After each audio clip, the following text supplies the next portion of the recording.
Assalamualaikum warahmatullahi wabarakatuh. Selamat datang kembali sahabat belajar di channel Si Pintar Madrasah. Belajar bersama Si Pintar Madrasah, pintar bersama. Pada video kali ini Si Pintar Madrasah akan berbagi informasi seputar kunci jawaban pada latihan modul analisis kebutuhan bahan ajar dengan tanggal pelaksanaan pelatihan 22 Agustus 2024 sampai dengan 26 Agustus 2024. Latihan ini terdiri dari 10 soal pilihan ganda. Jangan lupa sahabat belajar, limit pengulangannya 30 kali. Petunjuk pengisian, jawablah pertanyaan dengan jujur. Mohon aktifkan kamera Anda, kesempatan menjawab 30 kali. Jika lebih dari 30 kali dan tidak passing grade minimal 60, maka dinyatakan gugur. Oke, kita klik mulai mengerjakan. Bismillahirrahmanirrahim. Aktifkan kamera. Pelatihan pada modul analisis kebutuhan bahan ajar, soal 1 dari 10 soal. Apa yang dimaksud dengan mengidentifikasi tujuan pembelajaran dalam konteks analisis kebutuhan bahan ajar? A. Merumuskan hasil yang diharapkan dari proses pembelajaran. B. Menentukan harga bahan ajar. C. Menyusun bahan ajar tanpa memperhatikan tujuan. Dan D. Menggantungkan seluruh proses pembelajaran pada preferensi siswa. Jawaban yang paling memungkinkan adalah merumuskan hasil yang diharapkan dari proses pembelajaran. Itu maksud dari mengidentifikasi tujuan pembelajaran. Soal selanjutnya 2 dari 10 soal. Mengapa penting memahami gaya belajar siswa dalam analisis kebutuhan bahan ajar? A. Karena gaya belajar siswa tidak berpengaruh pada efektivitas pembelajaran. B. Karena gaya belajar siswa tidak pernah berubah dari waktu ke waktu. C. Agar bahan ajar dapat disesuaikan dengan kebutuhan dan preferensi belajar individu. Dan D. Untuk menciptakan bahan ajar yang hanya fokus pada satu jenis gaya belajar. Jawaban yang paling memungkinkan adalah C ya, agar bahan ajar tersebut bisa disesuaikan dengan kebutuhan dan preferensi belajar setiap siswa atau setiap individu. Oke, kita klik soal selanjutnya. 3 dari 10 soal, mengapa penting melakukan analisis kebutuhan bahan ajar sebelum pembuatan materi pembelajaran? A. Untuk mengukur sejauh mana bahan ajar telah berkembang? Bukan ya. B. Karena hanya itu cara agar bahan ajar dapat dijual dengan baik? Jelas salah. C. Agar bahan ajar dapat memenuhi kebutuhan siswa dan tujuan pembelajaran? Ini yang paling memungkinkan, tapi kita coba untuk baca yang D, untuk memastikan bahwa bahan ajar sesuai dengan standar nasional. Tidak, jawabannya ini ya. Agar bahan ajar dapat memenuhi kebutuhan siswa dan tujuan pembelajaran. Soal selanjutnya 4 dari 10 soal. Apa manfaat melakukan evaluasi berkelanjutan terhadap bahan ajar setelah digunakan? A. Agar bahan ajar dapat terus diperbaiki dan disesuaikan dengan perkembangan kebutuhan siswa. Ini jawaban yang memungkinkan. Kita baca terlebih dulu yang B. Evaluasi hanya penting jika ada keluhan dari siswa. Bukan. Evaluasi tidak perlu dilakukan setelah bahan ajar digunakan. Tidak. Untuk mengetahui apakah bahan ajar memenuhi standar nasional. Jawaban yang memungkinkan adalah A. Soal selanjutnya 5 dari 10 soal. Apa yang dapat menjadi sumber informasi utama dalam melakukan analisis kebutuhan bahan ajar? A. Hasil survei kepuasan siswa tanpa melibatkan guru. Tidak ya, harus dengan keterlibatan guru. B. Tren terkini dalam industri mode. Bukan. C. Kurikulum nasional dan kebijakan sekolah. Ini yang paling memungkinkan. Kurikulum nasional dan harus disesuaikan dengan kebijakan sekolah.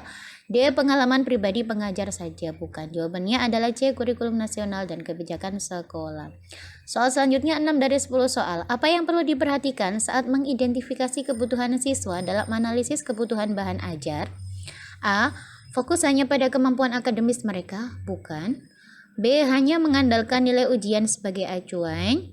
Bukan juga. C. Memahami gaya belajar siswa dan kebutuhan belajar mereka. Ini ya, bagaimana gaya belajarnya dan kebutuhan belajar mereka. Jadi jawaban yang memungkinkan C.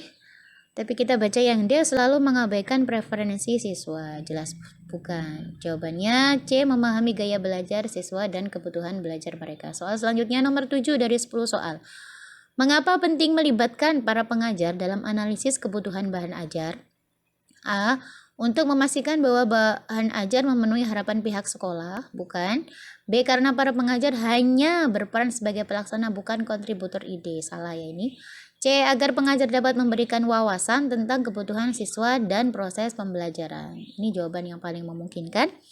D. Karena keputusan mengenai bahan ajar sepenuhnya berada di tangan pengembang kurikulum nasional. Bukan ya. Jawabannya adalah C. Soal nomor 8, apa yang dimaksud dengan analisis kebutuhan bahan ajar? A. Pengembangan bahan ajar tanpa mempertimbangkan kebutuhan siswa, ini jelas salah. B. Penelitian untuk menentukan kebutuhan siswa dan tujuan pembelajaran, ini yang paling memungkinkan.